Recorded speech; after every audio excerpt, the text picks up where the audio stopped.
Hello, everybody, and welcome to the Grove. I am Bernard Alvarez, and today we are going to be talking about magical words.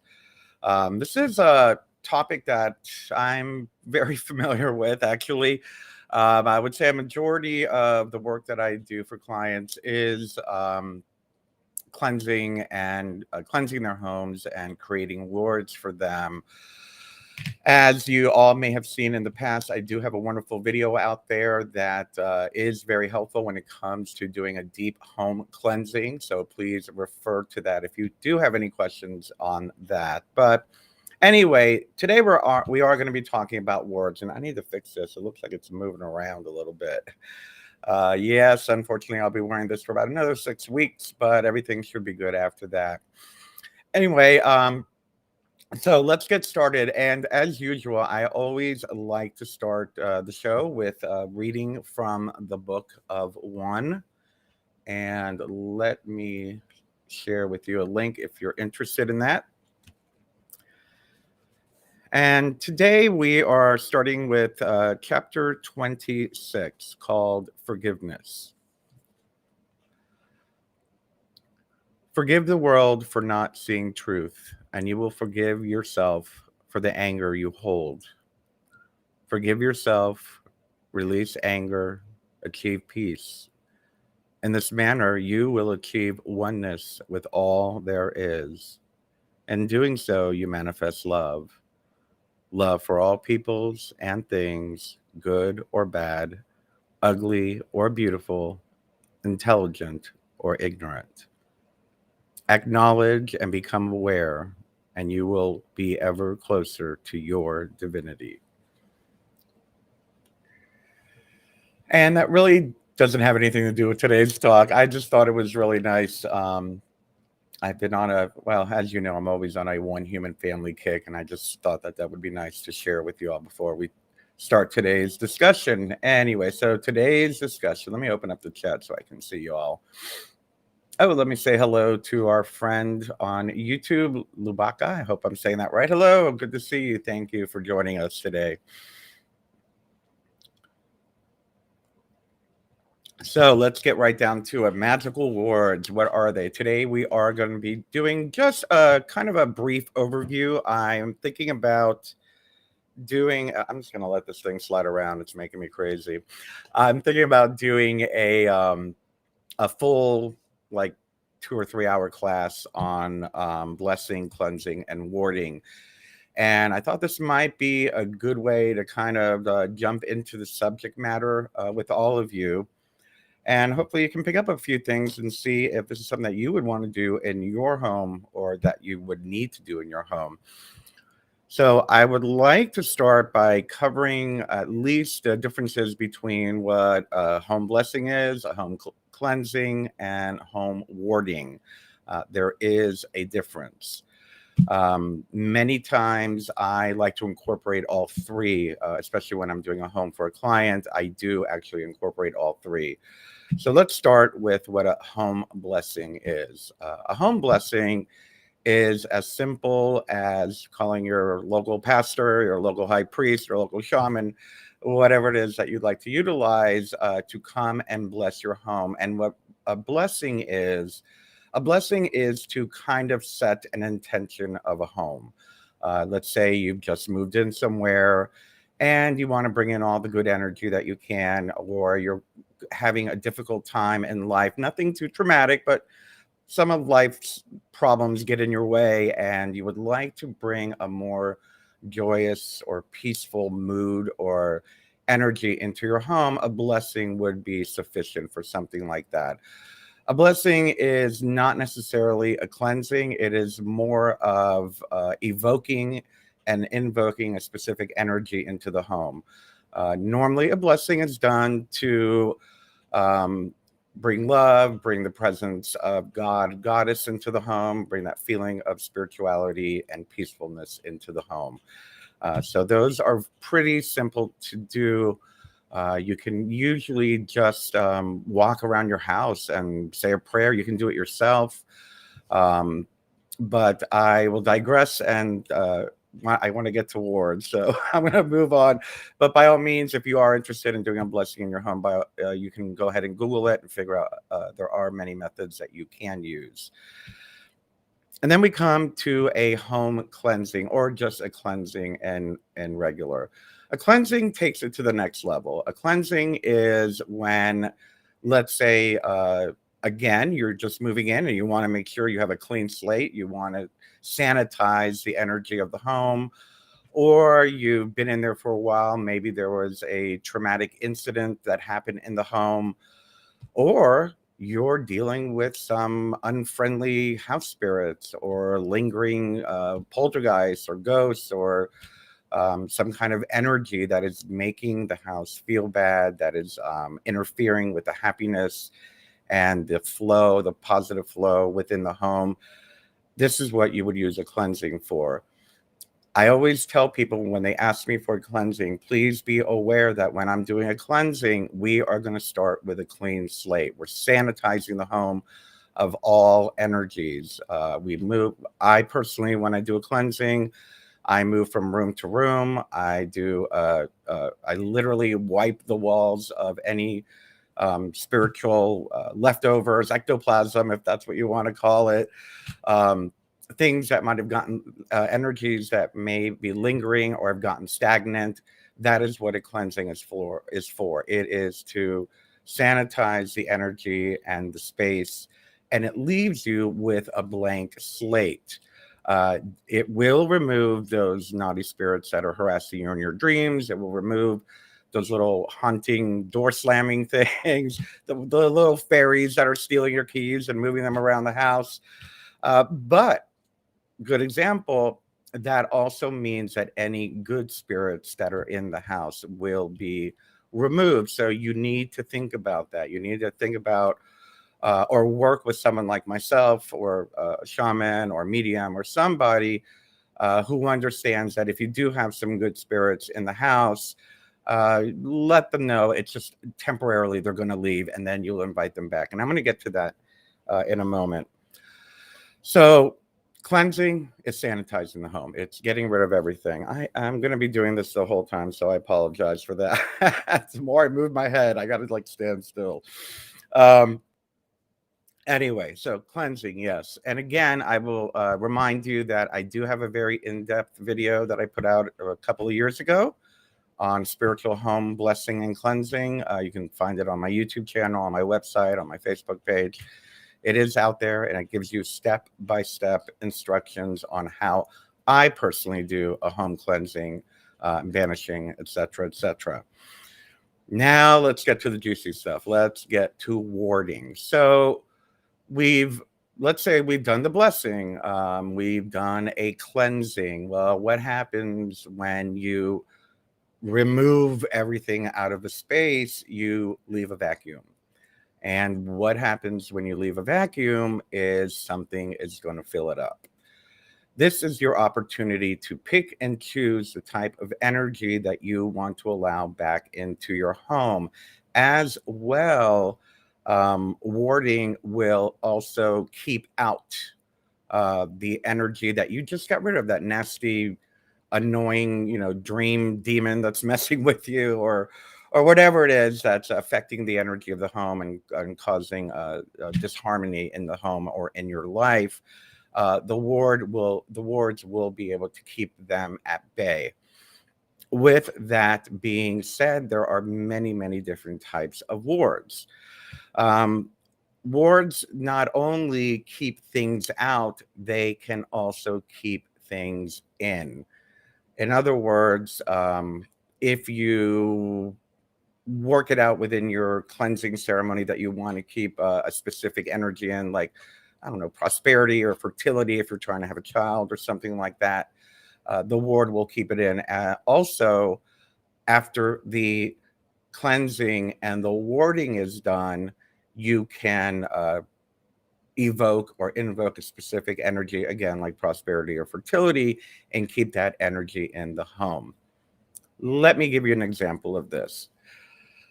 When we cast circle during a ceremony, a pagan or Wiccan ceremony or ritual or ceremonial magic ritual, we are casting a ward. Casting circle is the same thing as casting a ward. You are creating a protective barrier from within the space and outside the space. Typically, in a magical ceremony, we create that space so that we can raise the energy and contain the energy until we're ready to release it and direct it uh, to where it needs to go. So, yes, casting a circle is same thing as creating a ward. Now, as we move on, there are many different types of wards, and I'm going to share with you. I want to give you some examples that you can use yourself that I use. And my favorite one is black salt. Let's say I'm just going to share with you an analogy that I go through every month or so when I do somebody's home. After I've cleansed somebody's home, or actually before I create the black salt. So, what is black salt? Black salt is usually like a sea salt or kosher salt, coarse salt that is blessed. You can bless it yourself if you know how to bless and cleanse things like water, salt, and things like that. So I gather a bunch of salt, depending on how big the property is. I'll cleanse it either using my atome or my finger, or heck, I can leave it under the full moon sometimes if it happens to fall on the right night. And then I add charcoal from a pagan Sabbath. To me, that is the most powerful. You can use barbecue charcoal if you need to. You can.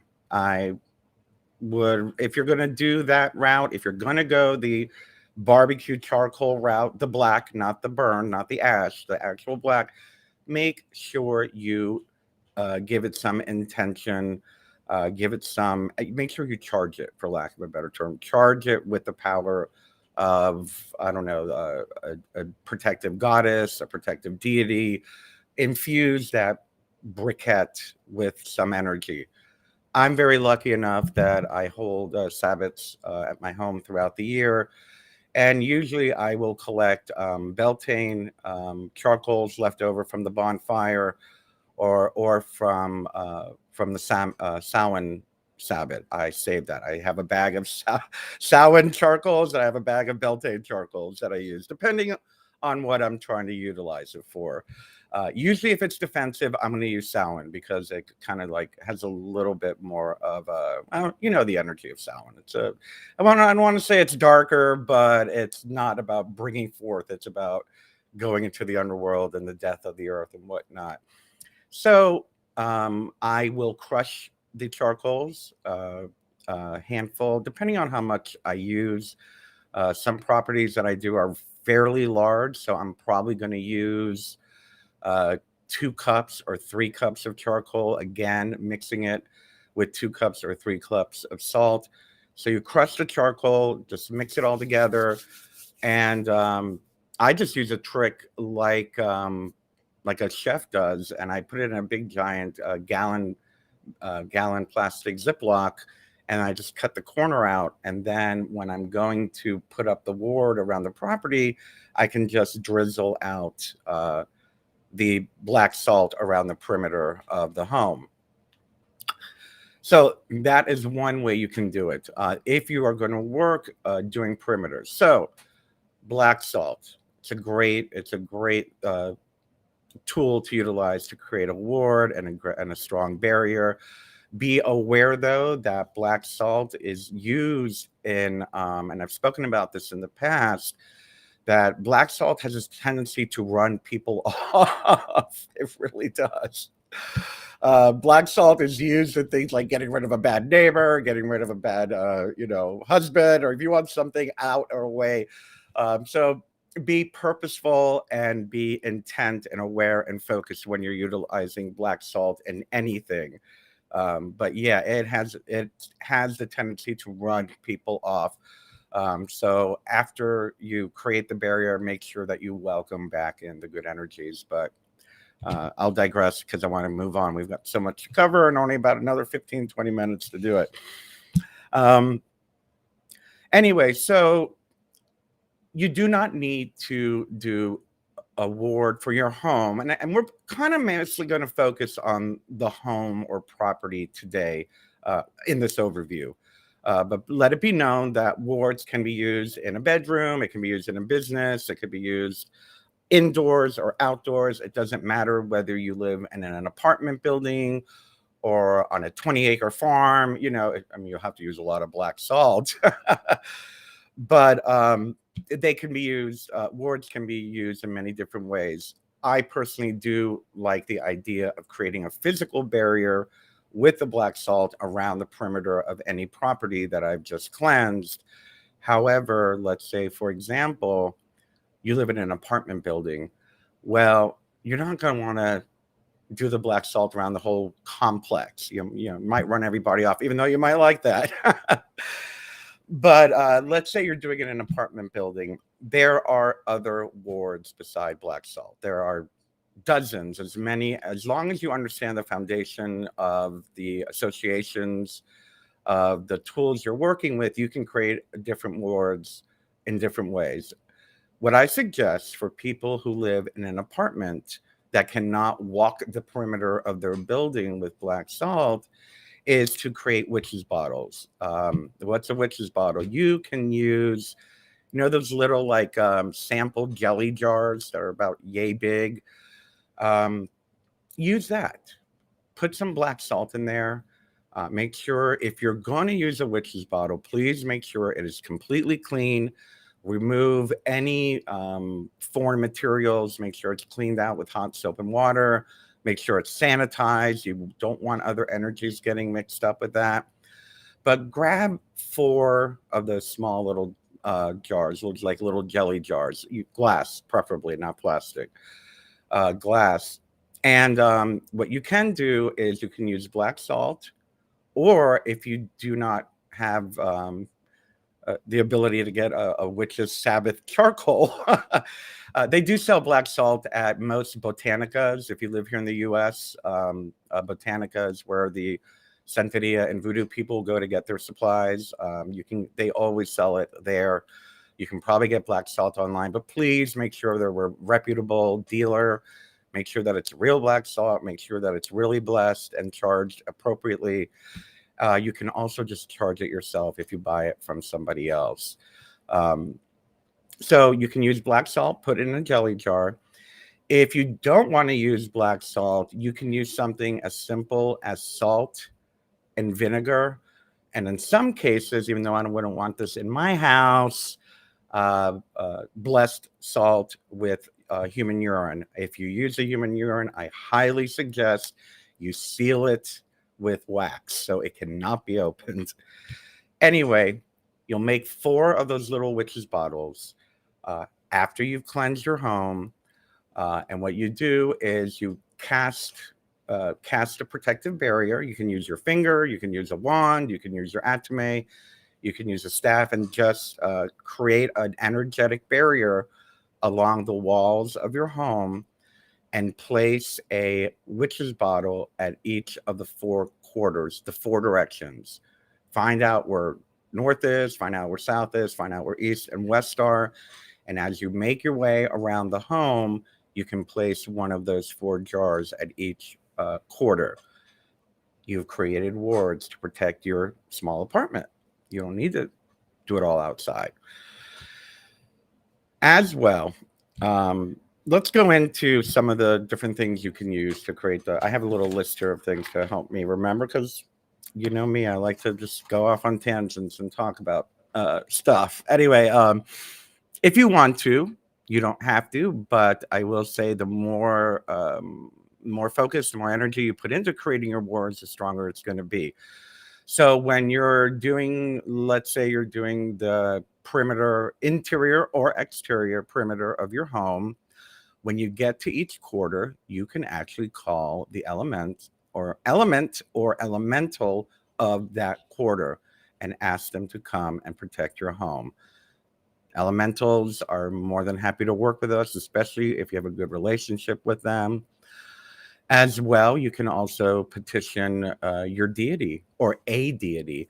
I find that for me personally, when it comes to protection, and let me underscore all of this, is that wards are about defensive magic or self protection magic. This is not dark in any way. You're not hurting anybody. You're just protecting yourself. It's like locking your door at night. Just happens to do it on a spiritual level.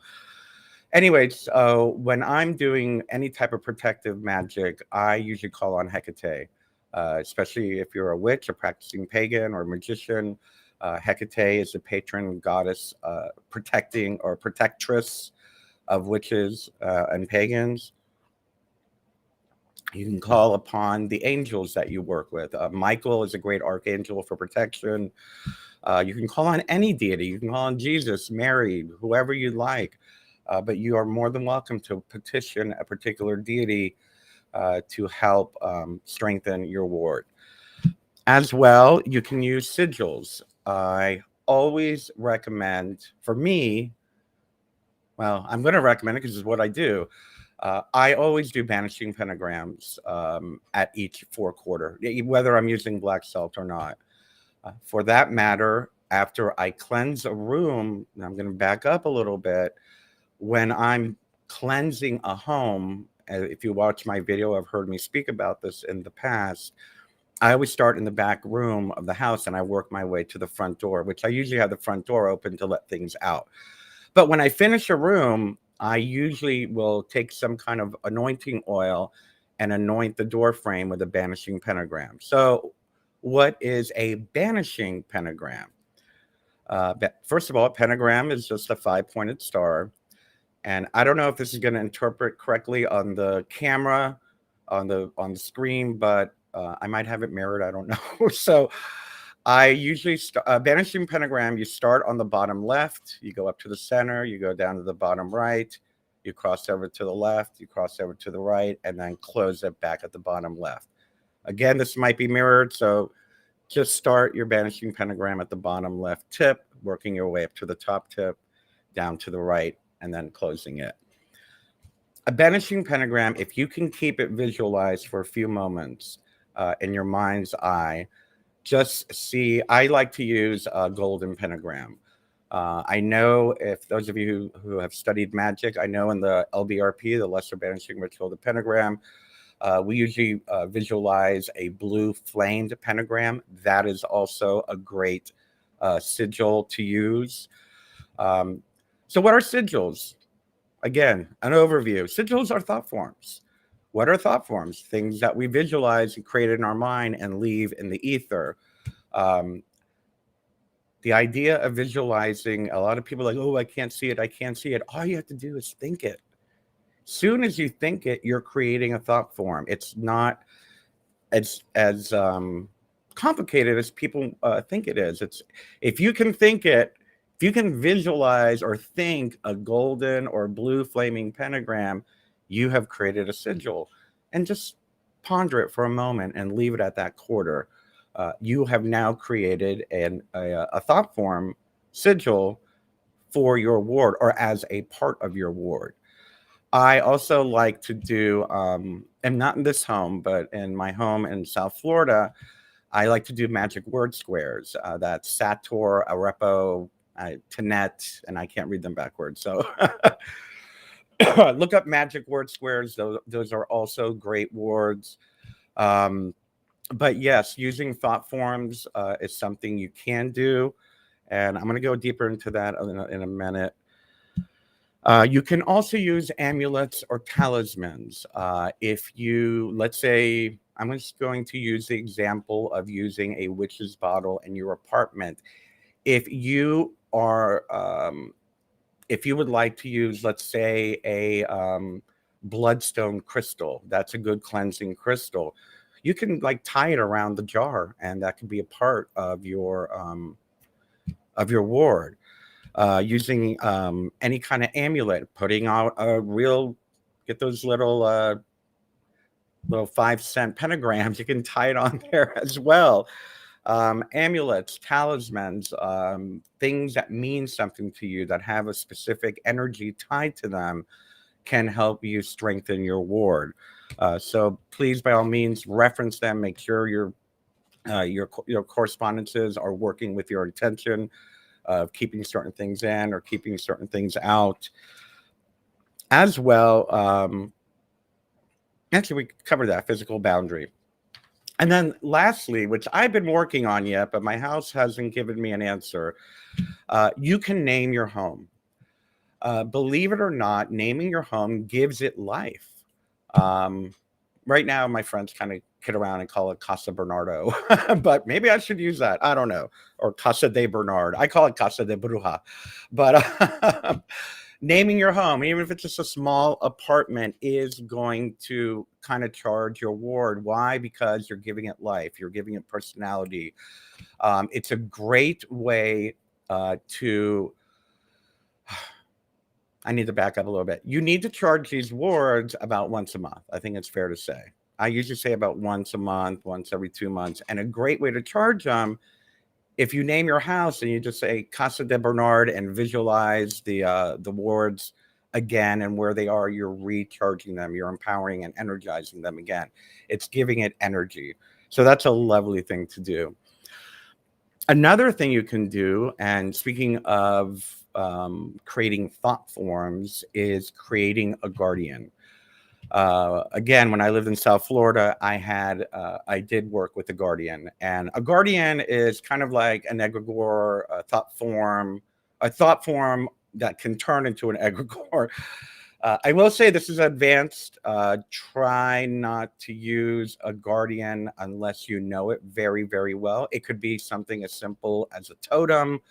It could be your totem animal, a totem symbol. It could be some image of your protecting angel, whatever it is. But if you're creating a guardian from scratch, be mindful that you're mindful. And what I mean by that is the more power you give it, the more you name it, the more you give it responsibility, the more you do all of that, it can become sentient. And then we're dealing with an entity, and then it really needs more attention. For example, I created a guardian in my old home, and I gave him a home in this it was a statue of a conquistador that my father had left me. And I put it by the front door, and he was the guardian of the home. But with that, because I gave it so much life, I would give it offerings, even if it was just some incense, or I would talk to it, or something like that. So you're creating a thought form that could end up with consciousness. So you got to feed it love and attention, and so it doesn't, backfire. So that's kind of advanced stuff. I don't recommend it unless you know exactly what you're doing or working with a coven or a teacher or something like that. But it is possible. The wonderful thing about wardens and guardians is that you leave them to charge your wards every month or whatnot. All you basically have to do is, it's like saying, hey, Alexa, charge my ward. You'll say, hey, guardian, I named mine. I won't give you his name though. I named mine. I'm like, hey, so and so, protect the home, charge the home, that kind of thing. So with that, I will say that I love the idea to do new wards every year. I like to do mine in the spring. I do my spring cleansing is coming up in a couple of weeks. I'll be doing my blessing. I'll be doing my house cleansing, and I'll be doing my wards. And then throughout the month, I kind of utilize. This is something else you can do, by the way. It's going to sound strange, but actually, everything I say sounds strange. I utilize my altar as my center console for the home. I used to joke around with my coven when we had a temple. We actually had an indoor temple at one of the places when I was in South Florida. And so the altar was in the middle of the room, and I'd be like, I feel like Captain on the Bridge. This is my console with all the controls. And even in my home now, I have a small altar by the front door, but that is where the connections to. I'm like leaning over here, like you can see it. I've shown you pictures, I'm sure.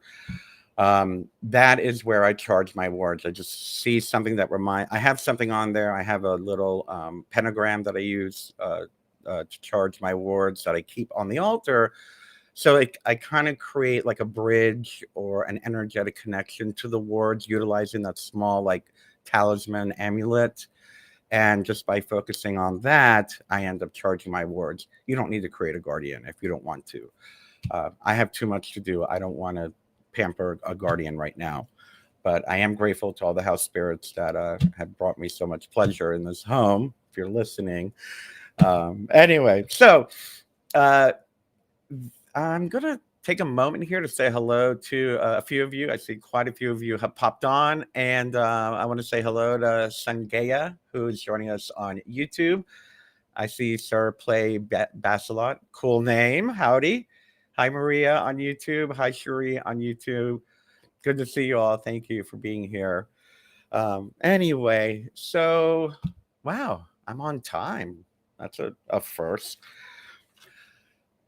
I hope this kind of gives you an overview and an understanding of what wards are, what blessings are, what cleansings are. Of course, most of my talks that I do here on the show are usually supplemented by the videos I've done in the past. If you want to learn more about thought forms, I have a video on thought forms. If you want to learn more about house cleansing, I have a video on house cleansing. I believe this is the first one I've done on wards, so this will be a first. Anyway, I have one on talismans, whatever it is, just search my website. You're going to find the material and the answers you're looking for. If you don't find it there, you're going to find it on Google. I wish you all luck on if you're doing a spring cleansing and doing some wards in your home. I'm sure it'll be great. This is a great time to do it. For some reason, for me, the time between the equinox and Beltane is a great time to create new energy, get rid of the old icky energy, and keep out the icky old energy and bring in some new energy. Oh, footnote. I got to give you a footnote. One of the things I will say about the wards is that you can also give them an intention. They don't necessarily need to be keep out all the bad negative energy. For example, my office space. I like my office space to have the energy of peace and quiet. So when I ward my office space, it is to keep out chaos, to keep out disharmony, things like that. I like to have focus, peace, quiet, gentle energy. So I ward my office area from chaos and overwhelming energies. It's great if you're an empath. You can do it in your bedroom. You can use, by the way, an amethyst works great for that. A rose quartz works great for that. So just a little PS. I love you information. And hello to Marianne. Mahalo. Good to see you on Facebook. Anyway, go to bernardalvarez.com if you want to get all of my videos and look them up. You can also find them all on YouTube. Also, if you would like, you are more than welcome and very welcome to support me by clicking on that QR code. You can tip me or you can become a monthly supporter. By the way, Facebook, thank you so much. We're finally building up a little momentum. I think I made a whole $25 last month. This is not a business for me, so you'll notice I am not one of those wealthy influencers at all. I do this out of love. I do not treat this like a business, so I kind of like to let everything happen organically. But yeah, if you want to become a monthly supporter, that would be very helpful to me. If you'd like to talk to me personally, you are more than welcome to head over to the website and click on the bookings tab. I'm more than happy to just do a 20-minute consult with you, or we can do a whole reading or a healing. Or if you just need some assistance in your magical work, I also do magical tutoring, so you can reach me there. And of course, last but not least, I am an instructor at the Gray School of Wizardry. If you'd like to take a very regimented, it's like a 5-year course. I teach about 15 different classes over there, mostly in divination and ceremonial magic. But head over to Gray School and check that out. Anyway, I love you all. Have a wonderful week. I really don't know what I want to talk about next week. Maybe we'll talk more about words. I'm not sure. But I love you all very much. And I'm so grateful that you are all a part of my life. Thank you for being here. I hope I gave you some food for thought. And go cleanse your home and make a ward. Good luck. I love you. See ya.